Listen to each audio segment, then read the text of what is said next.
So, I've got something to say about the current event quest. The event as a whole was fun. I liked the mini-game aspect of it. There was no challenge to it. I made my own challenge by trying to be as efficient as possible with as little cycles as possible. But the point of the video is actually about the story quest that came with it. It's also limited time, so it's gonna disappear in like a week. But I had some thoughts in my mind that I felt I had to share, mainly because I didn't see anyone else talk about it, so I thought, why not? I thought a lot about it, and I felt like it'd kind of go to waste if I didn't. So, it's mainly about the gambling in the story quest, and how it's like portrayed as a whole. You might have not noticed yet, but Genshin is a gacha game. There is gambling in this game. I'm just gonna start with like where this whole gambling part of it starts. The story in general is about a smuggling case. There is like illegal contraband that some criminal tries to sell to others, and when he gets caught, it turns out he does it because he's desperate for money. He gets caught by Kinich, or confronted by Kinich at the end, and he says that he did crime because his son fell victim to gambling and developed a life-ruining gambling addiction. And that's his excuse, essentially. He's trying to make money back because his son gambled it all away. And it's unfortunate circumstances, the bad people, that influenced his son to spend all the money on gambling. And now he has to make a living by doing things he's not allowed to do. If it would just stay there, it would already be weird, but technically not wrong. This would have been fine as his motive. It would have given him nuance. It is weird for a gacha game of all things to make that statement during its quest. The statement that gambling is bad, especially for children. If that would have been the focus, like, they would be shooting themselves in the foot. And why would they do that? They don't, actually. That's not the statement. It'd be weird because Genshin, specifically, offers to children. And even then, there's guidelines that allow you to only play the game when you're old enough. You're still a child, but if you're even younger than that, you can still play the game really easily, and Hoyoverse might even know about you playing and spending money on this. They won't do anything about it, though, because it's making them money after all. Now, side note, parents are still responsible for looking after their children. But that doesn't mean that the drug dealer in the alleyway is now absolved of all responsibility when they sell to a kid when the parents aren't looking. Right? It's still your job as a parent to make sure your kids don't spend money that you don't allow them to spend. So make sure your kids don't have the option to steal your credit card for that. That's obvious. There is responsibility with the parents. But there is also still responsibility for Hoyoverse to make sure that those kids don't buy their product in that sense. If you want to compare gambling to like a drug, it is like a drug because addiction is kind of the same in every aspect. Substance addiction is similar to gaming addiction, is similar to porn addiction, is similar to gambling addiction. There is probably a bunch more addictions. But, as I said, that's not actually the message of the quest. The message of the quest is not gambling's bad. Because it continues. Because after that, Kinich makes the deduction that that criminal is not from Natlan. Because that criminal, according to Kinich, thinks like a Fontanian by focusing on the court and whatever. He also didn't recognize celebrities from Natlan, which he should have. Both of those are, like, unlikely, but there is probably, it wouldn't be unreasonable to give him some benefit of the doubt and assume that he is from Natlan, just lived under a rock. So that's weird.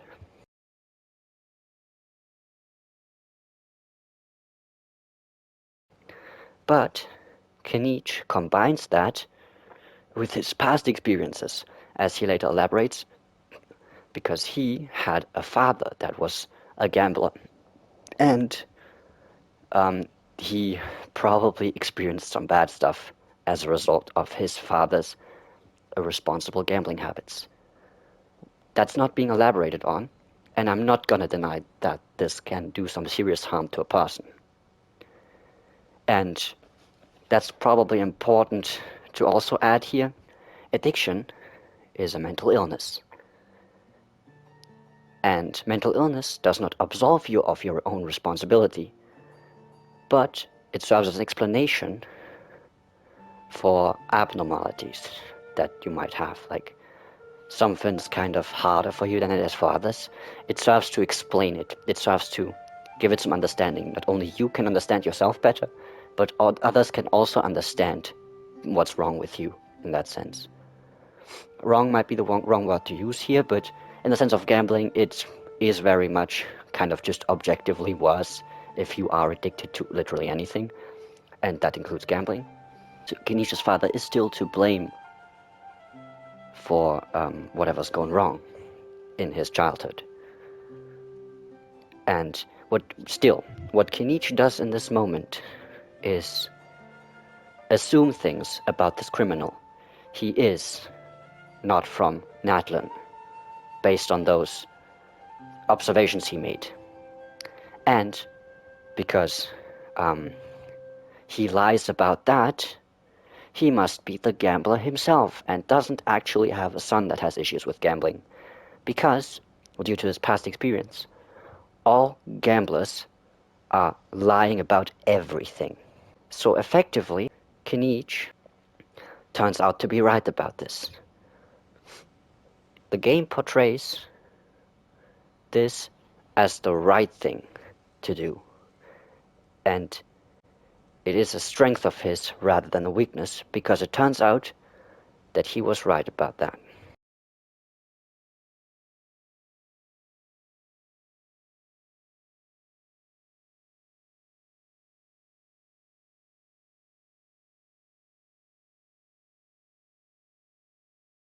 It's portrayed as it was actually a really smart train of thought and not just assumptions. And all gamblers, being evil, liars, remains uncontested in-game. That is now a fact in the game. No one says anything against this. This is actually a wrong take to have. All gamblers are evil. They should all know better. They're entirely to blame and no one else.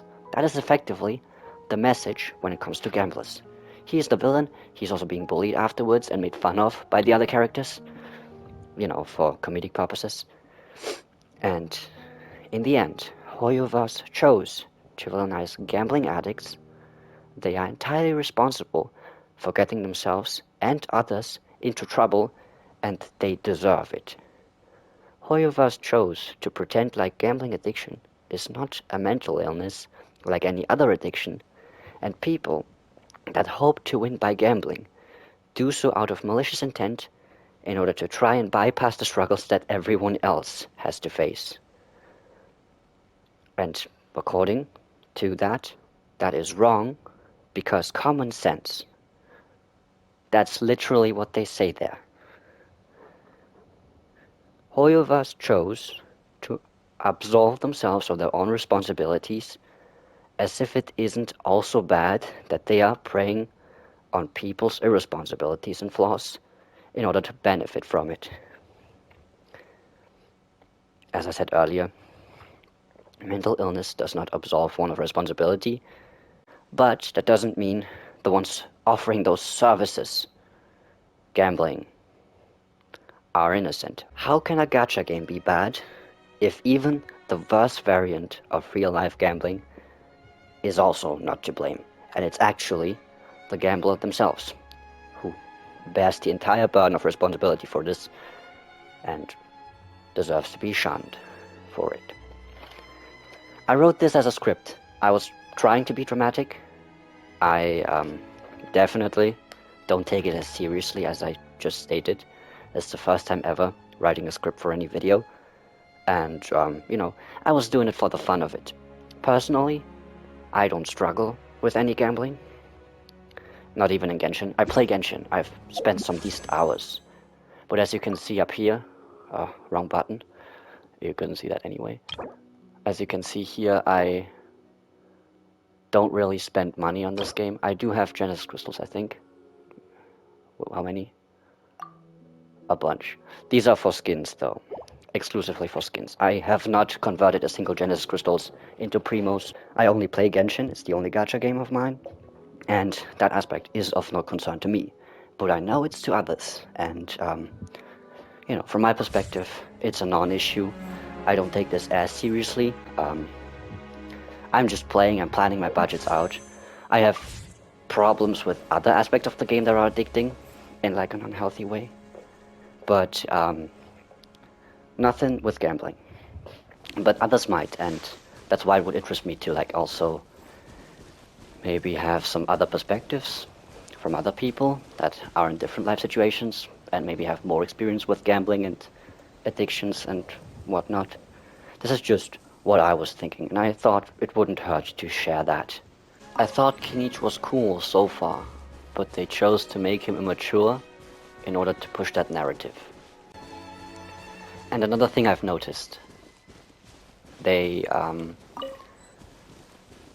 decided to kind of keep a back door open for themselves when it comes to actually like criticizing the message. Like, because what I said is like, the message is gambling is not the issue, gamblers are. But just in case people will criticize that, they kept Paimon away so that there is no one who makes it obvious for dumb people. And their argument could then be, we didn't make Paimon reiterate it because we expected people to think for themselves. Which is what I did, but I don't believe that's their intention. Because Paimon explains some stupid shit that's already dumbed down. And it's tedious. And this one time, she fucking doesn't. Also, later on, she does say that the Marusha say something, some sort of law enforcement is investigating illegal gambling activities. I don't fucking know what that's supposed to mean. They kept it vague on purpose, but that could kind of be them admitting that there is more than just the gamblers. But it's so vague that I'm not gonna accept it as that. They just keep it there as a backdoor, pretty much. Oh well. So, it would be nice to see some other perspectives. Maybe I was wrong with something, but, from my perspective, I was doing it for the fun of it. But I don't know if this is like a worthwhile video to put out there. I'm kind of rambling at this point, so I hope you didn't waste your time watching this. Have fun, I guess, and enjoy what you enjoy. I guess it's not my place to tell you that it's bad to spend money on gambling. You should know that yourself, and it is your own choice what you spend your money on in the end. So I guess do whatever you want. Yeah, bye.